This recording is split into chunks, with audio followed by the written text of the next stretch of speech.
Bom, pessoal, bem-vindos ao encontro de hoje, tá? Para quem já conhece esse tema, o encontro de hoje é bem manjadinho, né? Mas mesmo se não tema um pouco, digamos, básico, vai, porque quem já mexe com essas coisas aqui já mexe faz tempo, já tem uma ideia de como funciona. É bem importante a gente entender como é que funciona o Git e o GitHub, né? Para poder tanto trabalhar em códigos de programação, né? A gente vê que, assim, para empregos de programação muitas vezes se usa softwares para versionamento de código, né? O, o Git sempre está junto e o GitHub eu acho que é o mais famoso, né? Tem o GitLab também, mas os dois são praticamente iguais. Na verdade, deve ter suas diferenças ali, mas o propósito é o mesmo, né? Fazer um software de versionamento de código para você não perder o seu código do nada ou fazer uma alteração e quebrar tudo e não ter para onde voltar depois, certo? Então, o encontro de hoje, por conta disso, vai ser sobre Git e GitHub, né? Essas duas plataformas aí, essas duas aplicações, né? E o que elas são. E depois eu vou mostrar um pouquinho na prática para vocês, beleza? Né? Então, contando aqui um pouco, a gente vai passar pelo contexto, né? Por que surgiu o Git e outras ferramentas de controlamento de versão. A gente vai preparar o ambiente de trabalho, né? Então, baixar o Git. O GitHub não dá para baixar exatamente, mas vou mostrar um pouco sobre o GitHub em si. Fala sobre o que é o Git, né? Sobre como o Git exatamente funciona. E desenvolvimento concorrente, né? Como é que a gente pode trabalhar junto em outro projeto com outras pessoas, né? E poder fazer com que isso aconteça e replicando a mesma coisa no computador de todo mundo, né? Como é que a gente faz isso? Então vamos lá, né? Contexto primeiro, para começar. Então, programação é relativamente difícil, né? Por que programar é difícil? Para alguns contextos é fácil, tipo programinha de lista de IP, lista do Thiago ali, que a gente faz alguns programinhas lá que não. Programas tem, sei lá, de 100 a 200 linhas no máximo, que a gente vai codando lá. E muitas vezes é tranquilo fazer esse tipo de programa, só que pensa num código com mais de 5.000 linhas, com mais de 10.000 linhas. Código nível sistema operacional, que eu nem sei quantas linhas tem, mas tipo umas 30.000, 100.000, deve chegar aí perto disso, sei lá. Enfim, muita linha de código em um programa só, né? E aí, se a gente faz aquela alteraçãozinha que a gente não gosta, né, e acaba dando errado, ou faz várias alterações em uma sessão de programação, e aí do nada não sabe o que exatamente deu errado, né, se foi na alteração na linha 1, se foi na alteração na linha 200, na linha 350. Então, como é que a gente faz para não ficar perdido nesses pontos, né? A programação se torna relativamente difícil, né, nesses pontos. E né, o computador ele não faz o que a gente quer, ele faz o que a gente pede para ele fazer.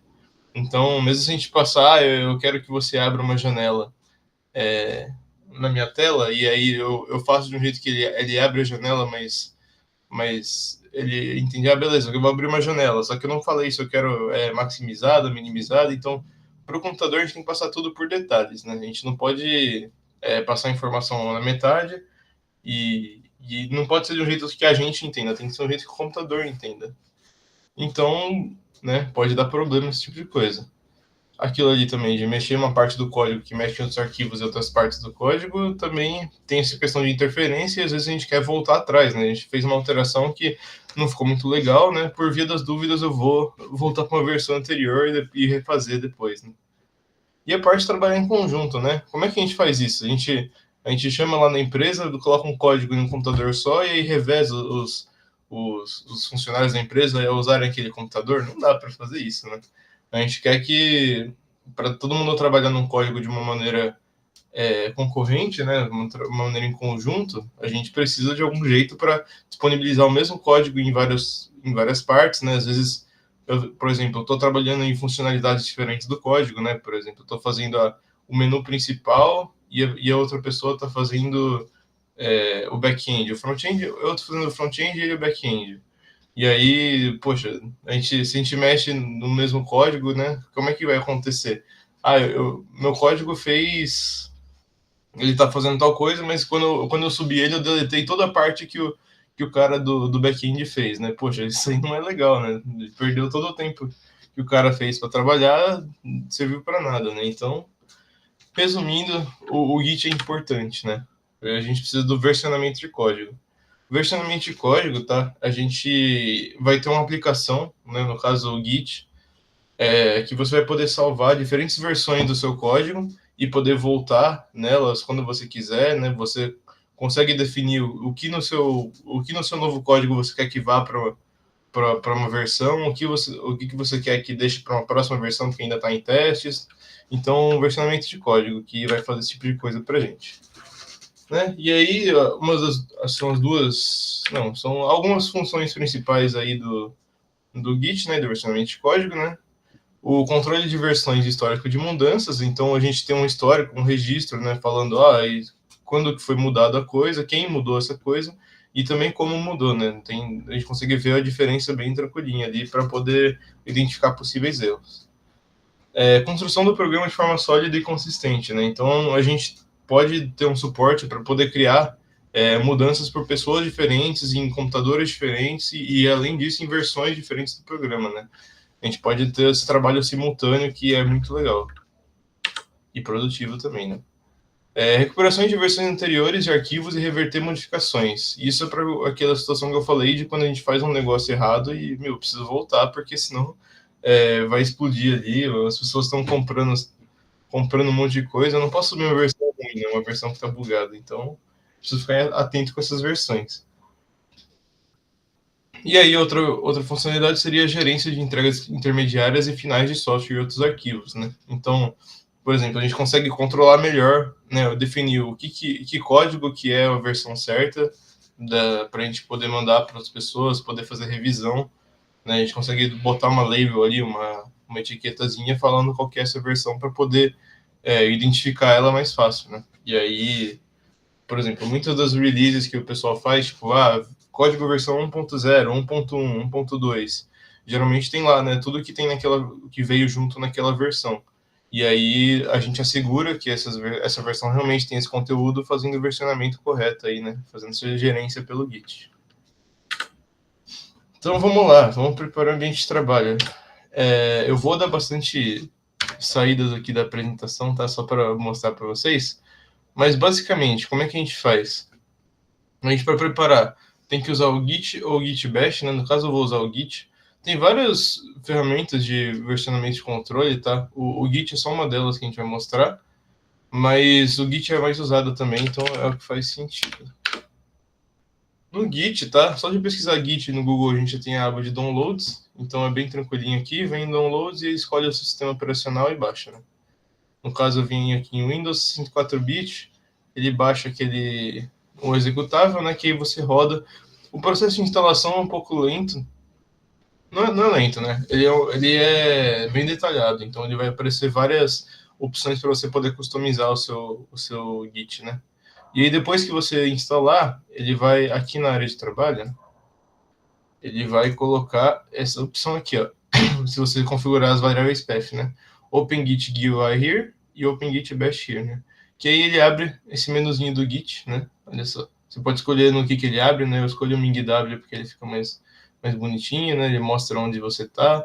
E aí a interface é igual um terminal Linux normal, né? Você pode seguir vários dos comandos do Linux, você consegue digitar aqui também, né? Só não são todos, né?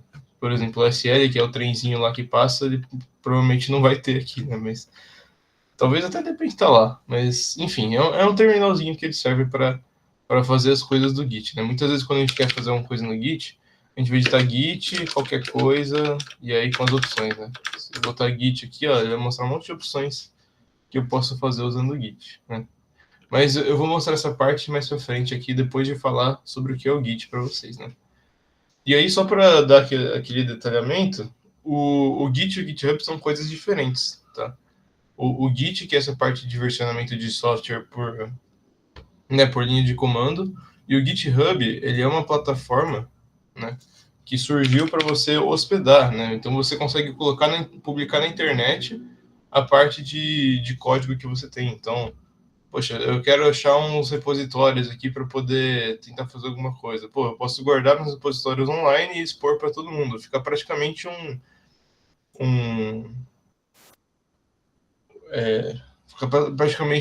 você coloca um currículo aqui, basicamente. Você divulga você mesmo para lá, né? Por exemplo, aqui no perfil, cadê? Ó, eu vim aqui no meu perfil, né, que eu crio, e ó, quanta coisa que eu tenho que eu já criei aqui que o pessoal pode ver e editar e tal. E aí o GitHub ele é bem funcional, tá? Ele tem muita funcionalidade, sempre tem bastante coisa que pode aumentar a funcionalidade dele. Tem até a parte de pages, né, que você pode, se você tem uma página para testar, ele até dá deploy, ó. Tem esse projeto WebGL malucão aqui, ó, do Cubo. Ele está hospedado no GitHub. A GitHub criou uma URL só para hospedar o projeto. Então, super legal também. Certo? Então, vamos continuar. Aqui. Mas, enfim, para o Git baixar, é só digitar Git no Google ou vir nesse link aqui. Eu vou mandar o link lá no WhatsApp depois, beleza? Continuando aqui, gente. O que é o Git? Né? Que é essa plataforminha aí que a gente abriu há pouco tempo. O Git ele é um sistema de controle de versões que você usa principalmente no desenvolvimento de software, né? E que é sobre o que eu estava falando anteriormente para vocês. Tanto para software quanto para projetos, tá? Ele é uma... Claro que a gente fala que é bom para código e esse tipo de coisa, só que tem várias outras funcionalidades que você pode usar para usar o Git, né? Tipo projetos, né? Inclusive, deixa eu ver se eu tenho um exemplo legal para vocês. Deixa eu ver. Será que eu tenho do Léo? PCB. Será que eu vou achar daqui? Achei. Ó, tem um projeto que o Léo, né, o antigo organizador aí do Raccoon, ele fez, né, sobre o projeto, né, para validar no Raccoon. E aí, ó, nesse projeto ele fez no GitHub hospedou aqui, né, as imagens e aí fez o passo a passo para poder fazer o projeto dele, né, que foi a fábrica de PCB. E não tem código esse projeto, né, ele só hospedou as imagens e esse README, que é esse arquivão aqui de texto, para poder ficar na internet, né, e poder divulgar para todo mundo sempre que ele quiser. Então, até para isso o GitHub é bem útil, né? E aí, ó, tutorial com imagens, tem o Markdown, né, do GitHub, que fica todo bonito, assim, ó, título, lista de itens, aí tem essa lista numérica. Então, ó, bastante coisa aqui. Ficou bem legal esse projeto, inclusive. Mas tem muita coisa que você pode usar o GitHub para fazer, né? Isso aqui é só mais uma opção de coisa que dá para fazer. Mas enfim, o GitHub serve para muita coisa. Tá desenvolvimento de software, mas é mais para desenvolvimento, né? Se você quer fazer um desenvolvimento controlado de alguma coisa, né, é muito melhor usando o Git ou o GitHub para poder fazer esse controle, né? Ele pode ser usado para registrar o histórico de edições de qualquer tipo de arquivo. Então, é muito útil para a gente poder traquear um arquivo, né? Poder saber o que foi mudado ou não. E o Git ele foi inicialmente projetado e desenvolvido pelo Linus Torvalds, né? Quem que é esse cara aqui, né? Que a gente conhece. Foi o cara que desenvolveu o kernel do Linux, né? Sozinho.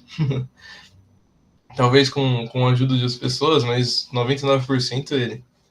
E, né? Como é que você desenvolve um sistema operacional sem ter esse controle de versão, né? Você fez um errinho ali e que travou tudo e você não sabe mais onde mexeu. Você perdeu, sei lá, 5, 10 anos de trabalho, né? Impossível a gente aceitar um negócio desse hoje em dia, né? A gente precisa de um controlamento de versão.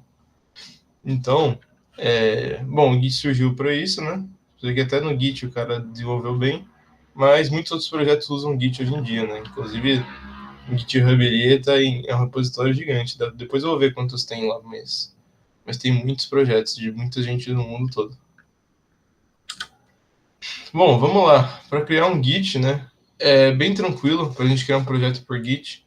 Tá? Isso aqui antes sem o GitHub, tá? Eu vou mostrar para vocês sem o GitHub. Para você criar um Git, você primeiro tem que ter uma pasta, né? E transformar aquela pasta em um projeto Git. Como é que você faz isso? Eu estou aqui no desktop, certo? Eu sou da AWS. Eu estou aqui no meu desktop.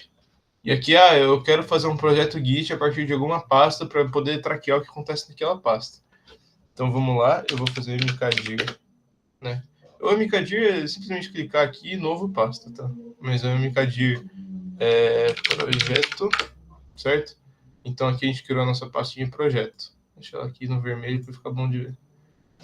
Pasta projeto, né? E essa pasta projeto por enquanto não tem nada, tá? Vazia. Aí eu vou dar um cd projeto. Estamos agora dentro da pasta projeto, quando o ls não tem mais nada. E ls-la, né, que é um que mostra coisas ocultas também, não tem mais nada. Só tem o ponto e ponto que é para voltar.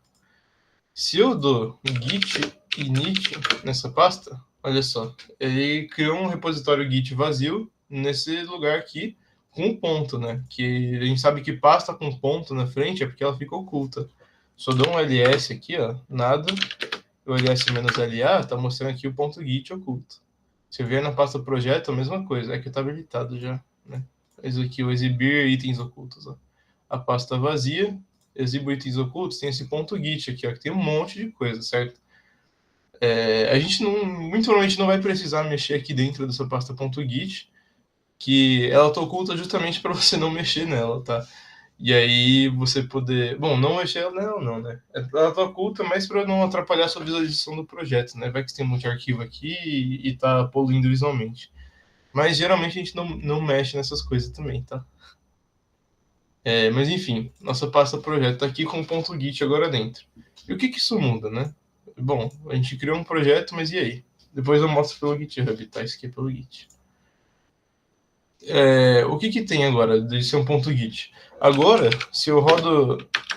Deixa eu ver se consigo mudar para uma pasta sem nada antes, peraí. Vou botar aqui. Oi. Tem a pasta oi. E aí deixa eu dar um cd oi. E dar um git status nessa pasta. Beleza, ó.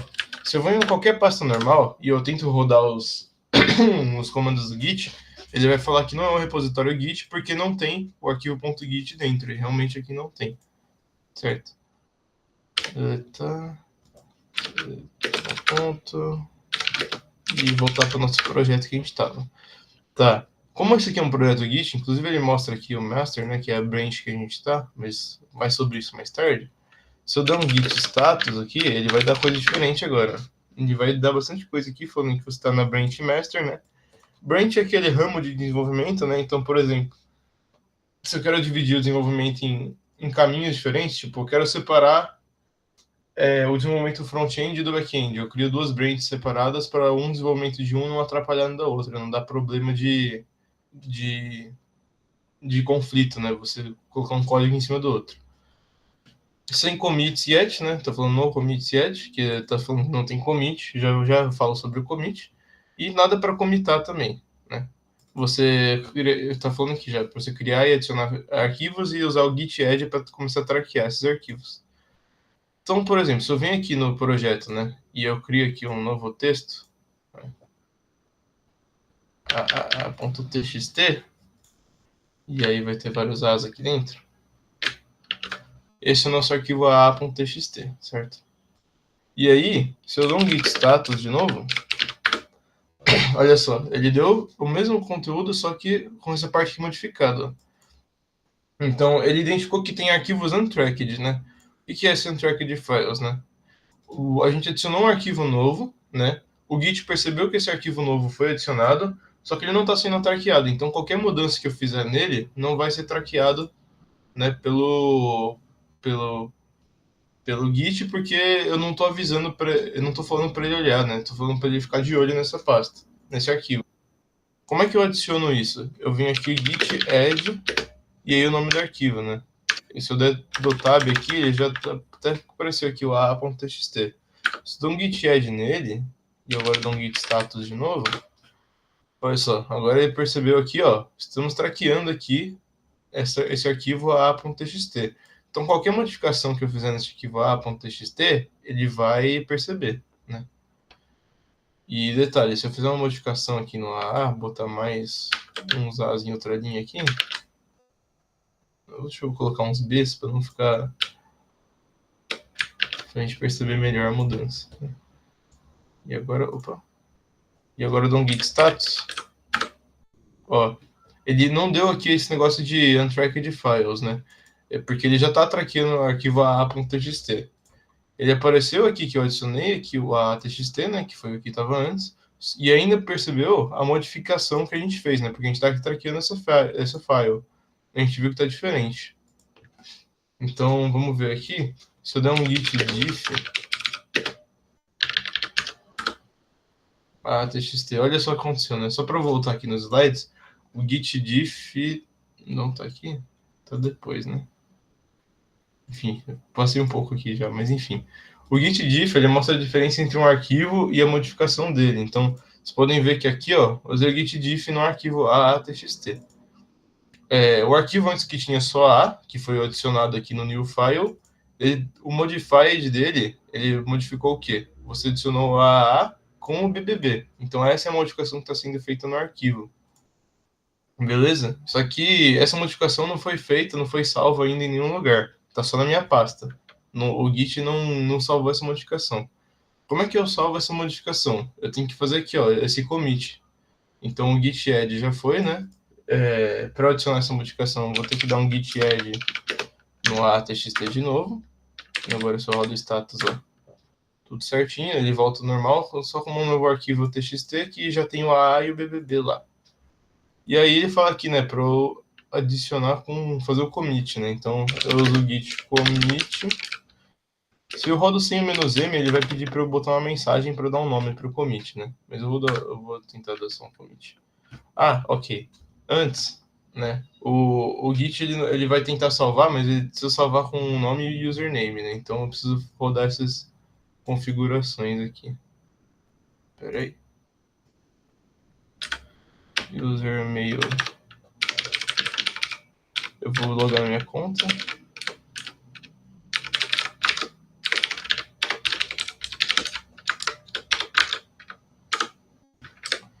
Qualquer outro user.name. Vou colocar, na verdade.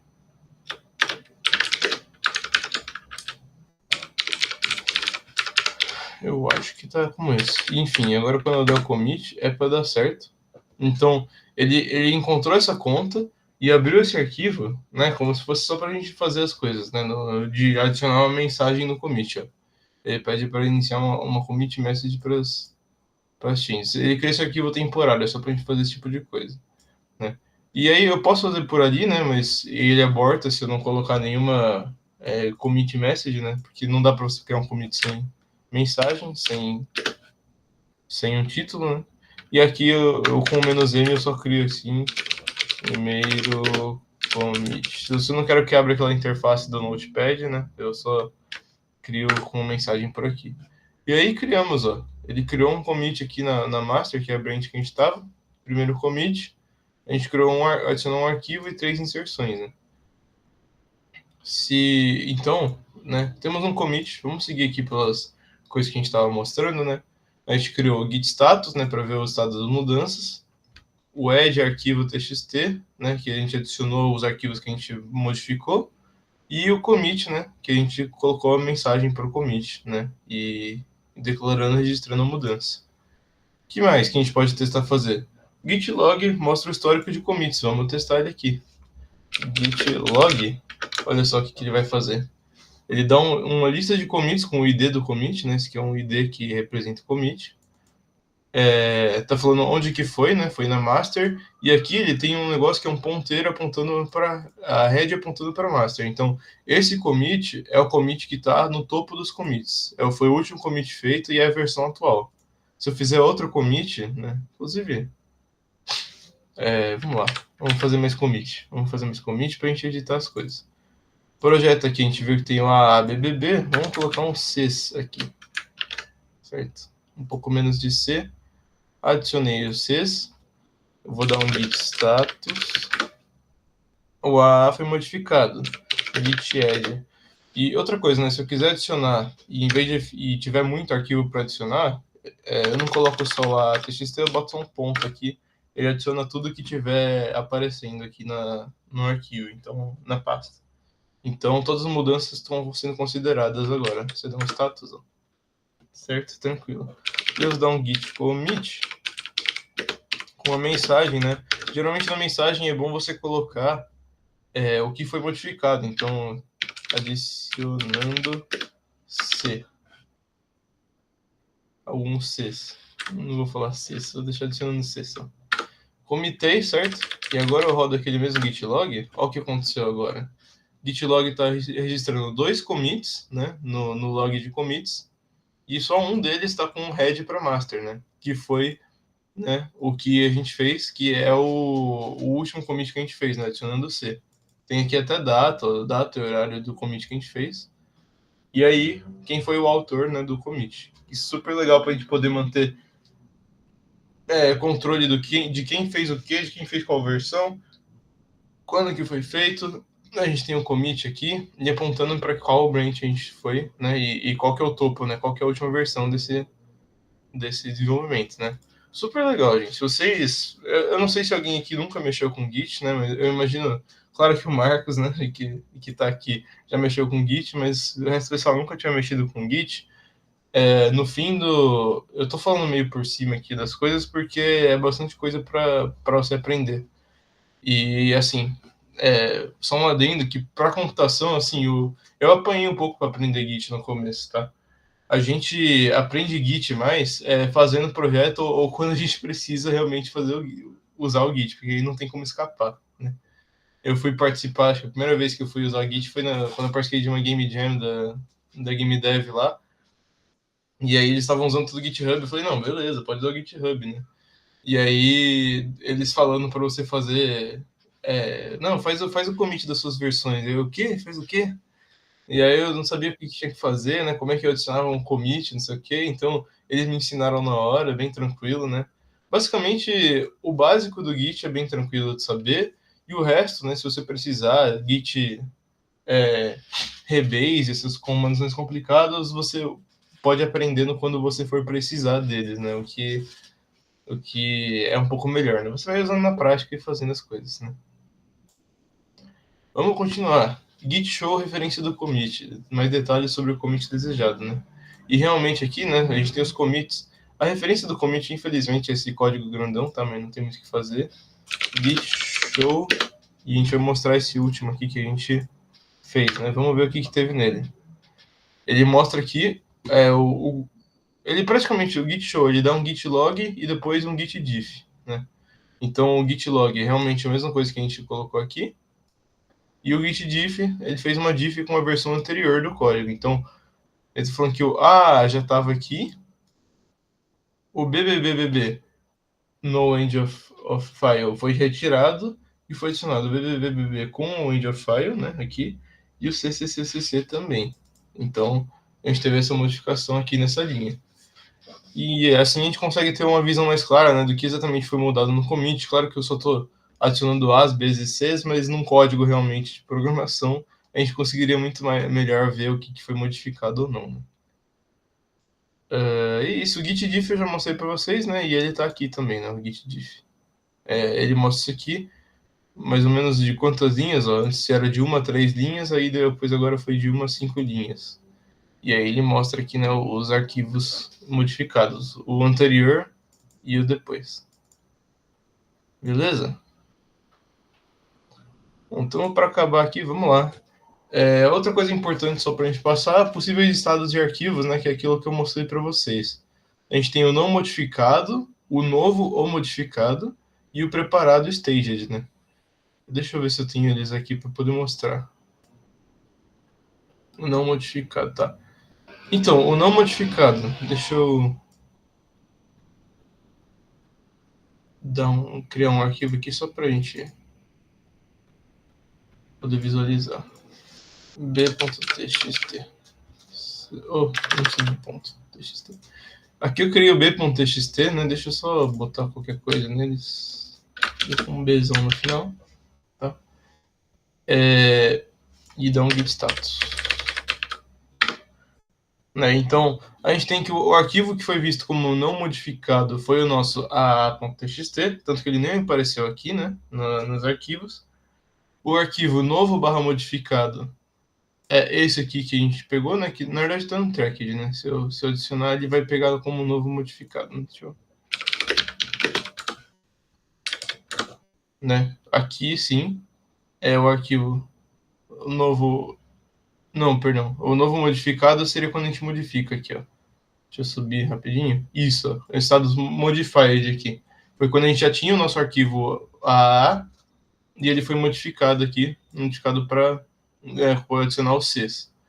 E aí eu tenho preparado o stage de que quando ele está verdinho assim, é porque ele está pronto para ser commitado. Ele vai ser adicionado no próximo commit. Então, commit-m. Esqueci do git. Git commit-m. Adicionando arquivo B. Beleza? Então é mais isso sobre o Git que eu tinha para mostrar, né? Assim a gente consegue ter um controle de versões. A gente pode, né, depois, se quiser, usando esse log de commits, poder voltar, né, para versões anteriores, né? E isso é uma coisa que dá para fazer também. Eu não vou mostrar isso agora, mas saibam que dá para fazer isso. Vamos terminar essa parte da apresentação, que não falta muito, né? Vamos lá. Sobre desenvolvimento concorrente, né? A gente tem aqui o logo das duas plataformas mais usadas aí, o GitLab, que é essa raposinha, e o GitHub, que é o gato, tentáculo, polvo, bizarro, né? Que tem uma foto meio estranha, né? Como é que a gente puxa esse repositório local que a gente está desenvolvendo para o GitHub, né? É simples. O Git ele tem uma integração com o GitHub, né? Que a gente pode adicionar repositórios locais do Git para o GitHub, né? Então, se a gente rodar esse comando aqui, opa,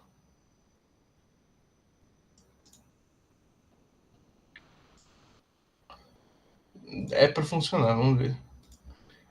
A gente vai o remote add origin, então o Git a gente vai adicionar no GitHub. Deixa eu ver se dá. Eu não sei só se ele vai explodir por eu não ter esse repositório. O teste.git. Não é .git, pô. Bom, vamos ver se deu certo, né? Ele não explodiu nem nada. O meu GitHub. Será que não vai... que deu certo? Repositórios. Bom, ele não avisou nada, né? Mas eu acho que não deu certo. Espera aí.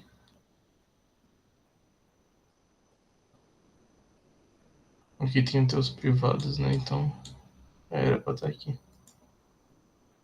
Cadê?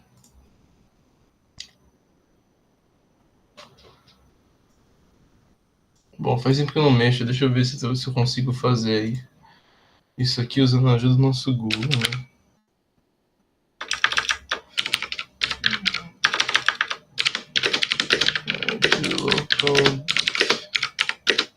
GitHub. Vamos ver.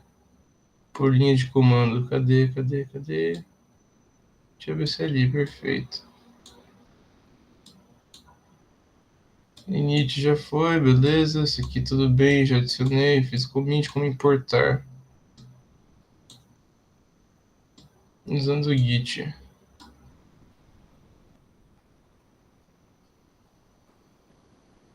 Tá aqui. Tá. Eu tenho que ter um repositório já. Tá bom. Deixa eu ver aqui. Tá, eu crio um repositório aqui. Dá pra importar? Do Git.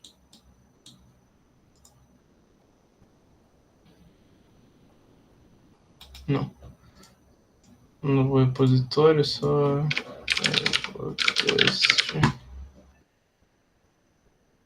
criar. E aí, vamos fazer isso aqui de novo. Original exists. Bom, eu não sei exatamente por que tá dando errado, mas depois eu vejo com vocês. A questão é, tem jeito mais tranquilo de fazer esse repositório, tá? Eu prefiro usar pelo GitHub porque é mais tranquilo. No GitHub, se você cria um repositório por aqui, né, e cria um repositório, para você adicionar esse repositório para o seu computador é bem tranquilo. Você só vem aqui, copia essa URL aqui, né? E aí você vem em qualquer lugar da sua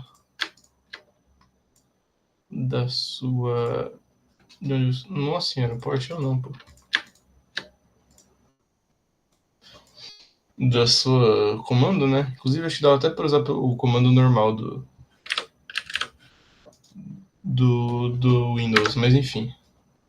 Cadê? Não foi repotest.git, claro.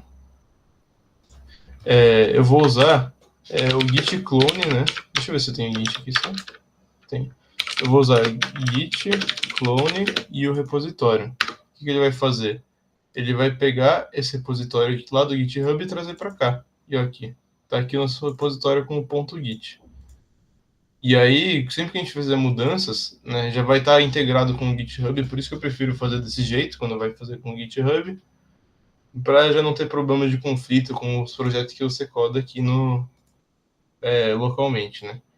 Então, eu prefiro fazer desse jeito, inclusive, eu vou deixar o projeto para cá agora, e a gente está nesse repo teste aqui agora, que é o repositório do GitHub. E aí, agora sim, realmente, por exemplo, adiciono um arquivo ou aqui, eu vou criar o AATXT, e aqui, como é que a gente faz para comitar, né? Já que a gente está no AATXT. A gente entra aqui pelo git bash, olha, ele vai estar mostrando aqui que a gente está no branch main, e aí vamos dar um git status, né? A gente vai ver aqui a mesma coisa lá, a gente adicionou a, mas não está staged para modificação, então git add ponto, né? Git add ponto para adicionar todos, e git commit mando a.txt. Beleza, a gente fez esse git, e aí agora, se a gente vier aqui, não vai ter nada ainda. Por quê? Porque aqui surge uma outra coisa que a gente tem que fazer, né? Se a gente tem dois repositórios em locais diferentes, tanto aqui no GitHub quanto no localmente, né?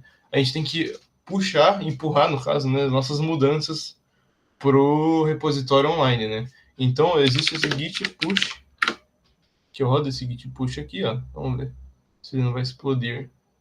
Ele pede sign in, porque eu não tô logado, né? Vamos ver se eu consigo fazer isso. Em browser.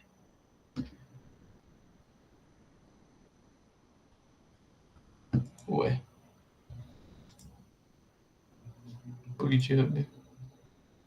Foi? Ah, já logou, tá bom. E aí, se eu atualizo aqui o repo teste, olha só. Adicionado aqui o nosso a.txt. Agora sim ele tá aqui. Não sei porque ele abriu um negócio preto aqui.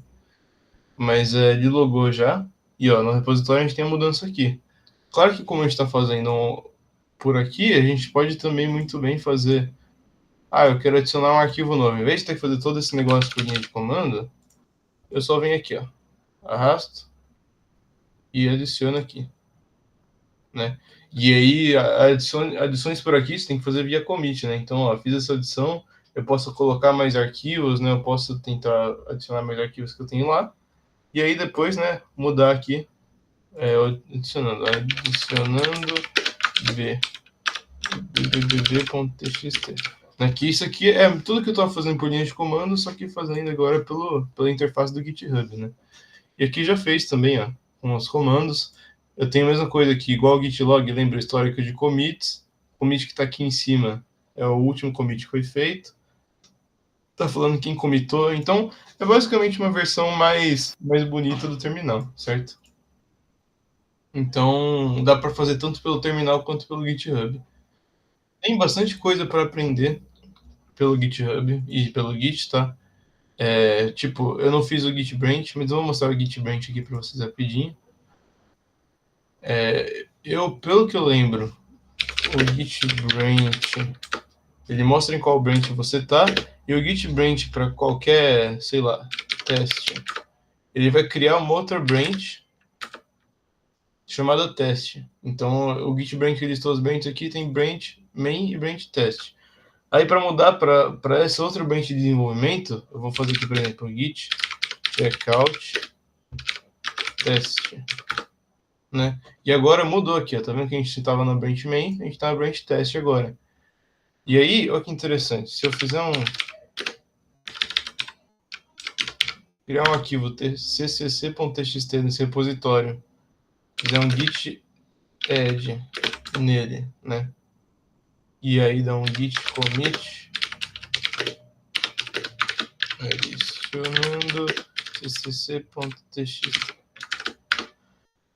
E aí o git push, tá bom? Ele dá esse problema de não ter upstream branch. Espera aí, que precisa rodar esse comando, que é um saco. Enfim, eu mesmo aprendendo Git, o Git ainda faz a gente apanhar algumas vezes, né? E pronto, criamos aqui e veio essa branch, né? E agora, ó, se eu venho aqui, ó, tá vendo que tem uma coisa diferente aqui que aconteceu. A gente criou branch test, né? Que aí dá para visualizar aqui por esses branches, né? Que são caminhos de desenvolvimento diferentes. Então a gente tem tanto a branch main quanto a branch test. Isso serve quando a gente quer testar testar uma feature, né? Testar uma mudança sem querer modificar o arquivo principal, né? Por exemplo, eu estou modificando a plataforma, o meu site aqui, e eu quero testar uma mudança sem ser pego sem mudar a main, né? Que a main mudaria tudo que está em produção, tudo que está sendo usado em andamento no site. Então eu crio uma nova branch, né? Que é a nossa branch teste. E aí, tá vendo que o conteúdo das branches são diferentes? Ó, por exemplo, a branch teste tem o AAA e o CCC. E a branch main tem o AAA e o BBB. Por que que não tem Por que que a branch teste não tem o CCC? Porque eu não tinha dado o git pull. Ao mesmo tempo que tem o push para a gente mandar localmente lá para o repositório online, a gente tem o git pull para puxar as mudanças para o nosso repositório. Então, né, eu não rodei o git pull antes e por isso não tá com o CCC aqui. E aí tem o famoso negócio do GitHub que é o pull request, né? O pull request. Ele até pede aqui já. Na branch main a gente tem o A e o BBB e ele fala, ó, o teste teve pushes recentes, quer comparar e dar um pull request? Vamos fazer isso. Eu venho aqui em compare, ele vai comparar, ver se dá para você mergear, né? Que é mesclar essas branches, né? E aí, se eu crio esse pull request, ó, vai ver se dá certo, né? Às vezes não tem problema, só que ele tudo monitora por aqui. Deu certo, faz o merge, né? Confirmar merge. E aí, ó, deu certo. Você pode deletar a branch test se você quiser. E aí, ó, se a gente voltar aqui no nosso código, né, no principal, a gente vê que a branch main agora tem A, B e C. E o C veio diretamente dessa branch test aqui, né? Ele fez um merge que passou essa branch aqui para lá. Olha que legal. Com isso, a gente tem várias possibilidades de código, tá? Para codar alguma coisa com bastante profundidade e tal. Eu não sei se eu tenho. Será que eu consigo ver um repositório famoso? Vamos ver.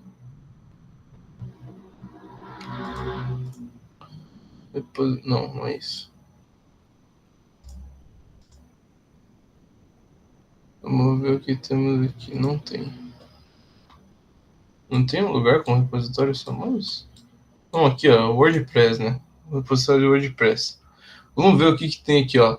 2.689 branches. Olha isso. Vê se não é um negócio de loucura. Pra você ver quantas pessoas usam.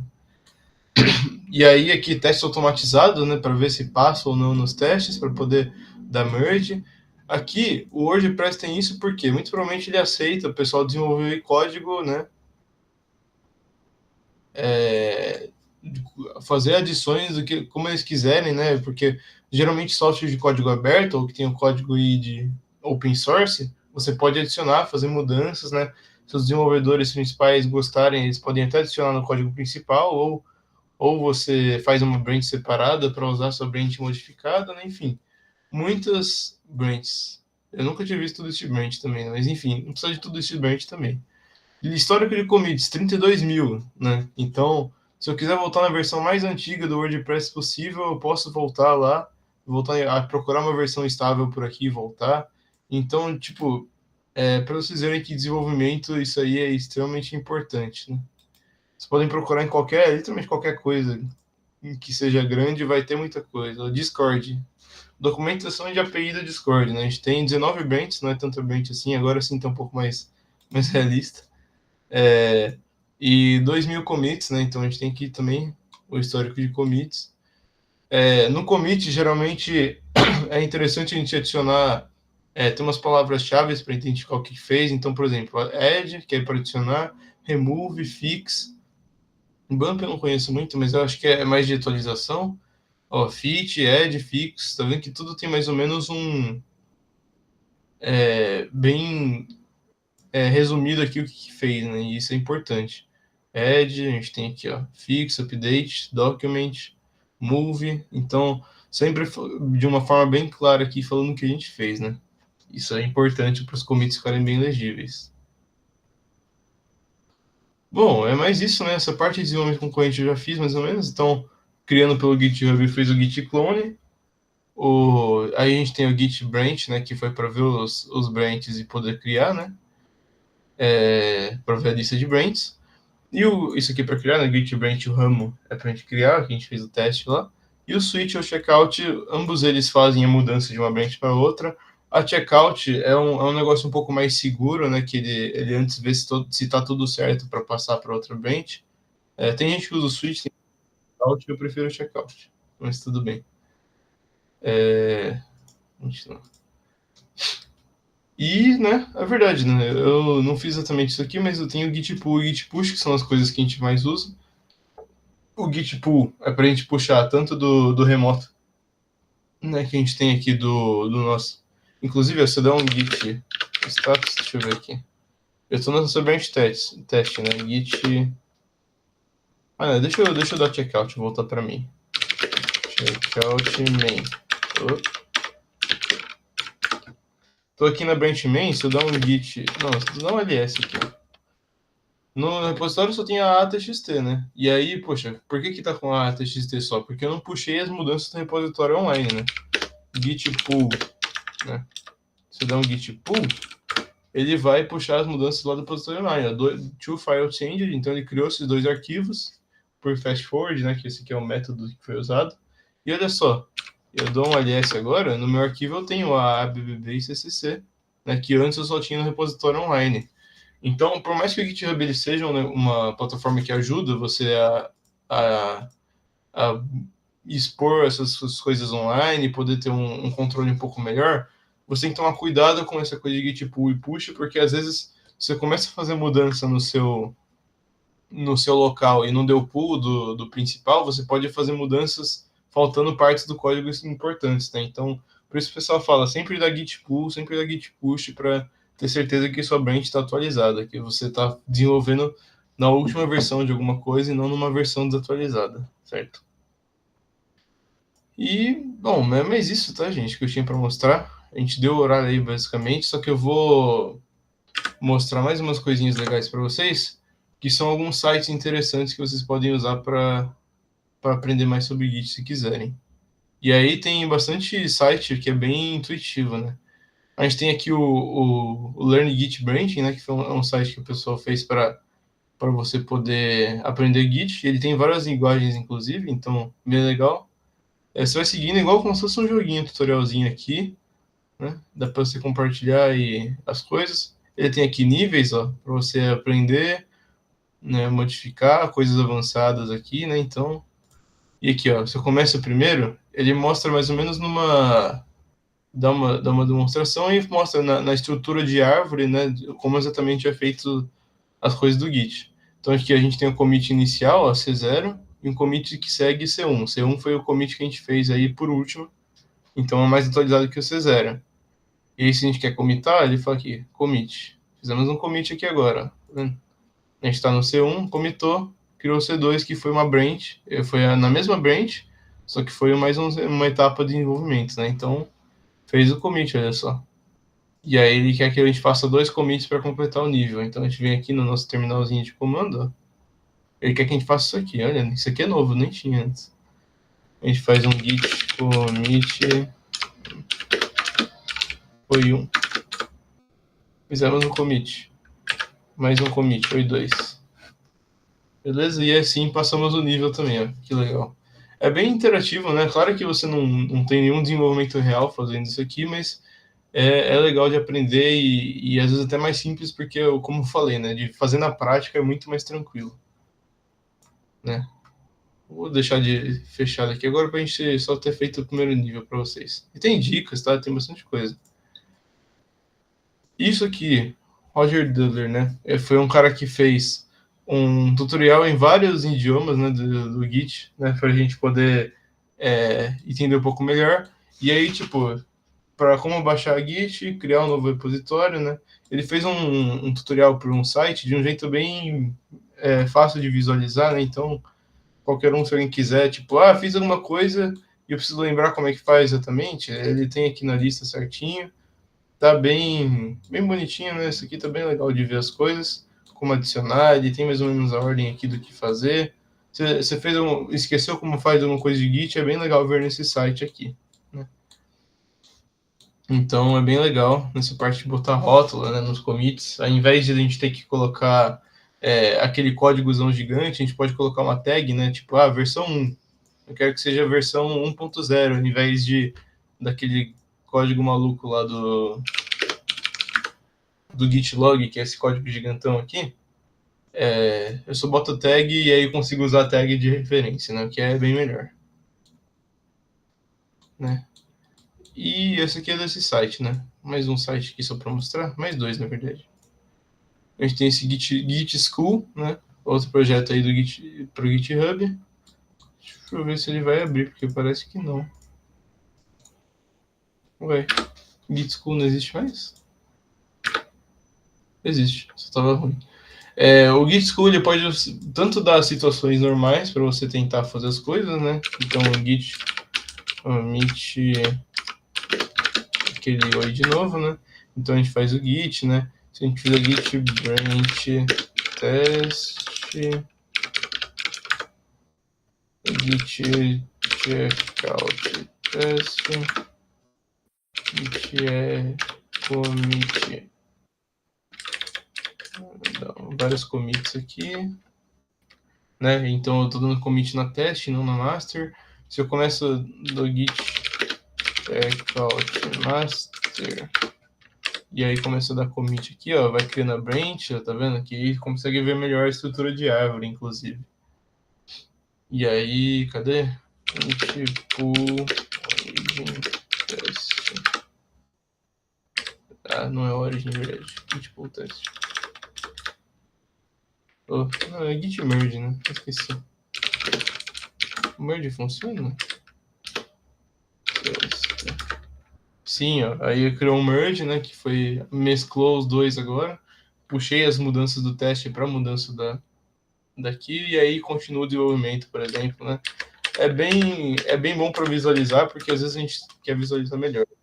Ele tem até essas situações bizarras aqui, ó, que ele cria, né, para a gente fazer, que é o cherry pick, que ele pede para fazer, que são algumas situações bizarras de Git, mas que existem na vida real, né? Lógico. Às vezes a gente está mexendo e dá problema, então é bem legal ver essas mudanças. Enfim, legal, muito bom.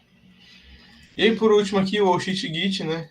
Clássico, padrão. O Oshit Git fiz alguma merda, por favor me ajuda. E aí tem algumas situações ruins que muita gente se meteu já, e aí por isso falando, né, como é que você deveria arrumar as coisas, né? Um Oshit realmente, porque, né, num projetinho até que talvez não seja tão ruim, mas talvez num código de uma empresa super avançado lá, igual o do WordPress lá, pode dar um problemaço, né? Então, né, a gente tem aqui o Oshit Git que ajuda a gente também a situações difíceis, né? Que é bem fácil da gente fazer caquinha. Né? E aqui tem o slide da Maritakas, né? Que é da Game Dev aqui da Oscar. Se vocês quiserem dar uma olhada depois, tem bastante coisa. Tem 90 slides aqui que eles fizeram falando sobre branches, né? Essas modificações de adicionar coisas, usar o Git log, vários comandinhos do Git. Também ficou bem legal e bem tranquilo de visualizar. Mais aqui para referências, então o próprio site do Git, os slides de dicas do professor Gustavinho, muito legais, né? Para quem está na UFSCar, essa matéria vai vir mais para frente, é muito bom essa matéria de dicas. E a própria Wikipédia do Git, que como o pessoal fala que não é muito bom de puxar do Wikipedia, mas eu juro, tem muita informação sobre o Git, né? E ainda mais, por exemplo, né? Se quiser conhecer sobre a história do Git, isso aqui tá bem legal do conhecimento, né? Sobre como que o Linus quis fazer a parte do Git, né? Os sistemas até anteriores ao Git que existiam e diferentes, né? Que tipo o CVS, né? Que foi um dos primeiros que surgiu com Current Inversion System, né? Enfim, coisas antigas. Isso aqui é para quem quiser se interessar pela história, pode dar uma olhada no Git aqui na Wikipedia, que tem muita coisa. Beleza? É isso, é isso. Agora sim é o fim, gente. Beleza? É isso. Muito obrigado aí. Vocês falem aí se vocês gostaram do encontro, qualquer coisa. Eu sei que foi muita informação. Tô falando que fez 1 hora praticamente, né? Se vocês tiverem alguma coisa para falar e modificar aí né? Se tiverem alguma curiosidade, quiserem falar com a gente aí, podem chamar a gente aí no WhatsApp, no Discord, qualquer outro lugar aí que vocês consigam alcançar a gente, né? E é isso, né? Eu vou mandar na verdade. Calma aí. Tá livre para qualquer um ver? Não, tô pro editor. Eita, caramba. Saco. Ah, porque é meu. Pera aí, então. Calma aí, calma aí, calma aí. Calma aí. Um segundinho. Cadê esse Git? Beleza.